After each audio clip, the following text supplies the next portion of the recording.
2 javë pas zbulimit të mega skandalit me fondet IPART, Ministri i Bujqësisë Ljupço Tripunovski ende nuk po jep përgjigje për pyetjet kryesore që lidhen me pezullimin e fondeve europiane. Kështu njoftoi partia opozitare LSDM, duke sqaruar se ministri në përgjigje të kërkesës së tyre zyrtare për informacion ka dhënë vetëm korniza të përgjithshme ligjore dhe citime nga rregulloret. Tuka poqituvani nema ni tu zbor.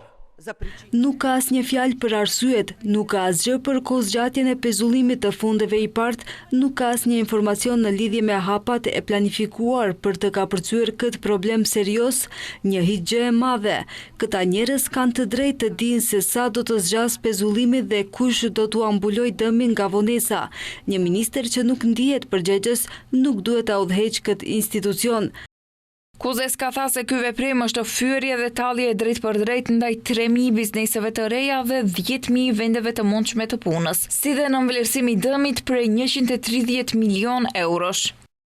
Suspenzijata në nat 130 milioni evropski pari. Suspendimi mbi 130 milion eurove evropiane nuk është ndonjë formalitet administrativ, por një goditje serioze ndaj mira bujqve dhe kompanive që mbështeten në fondet IPART.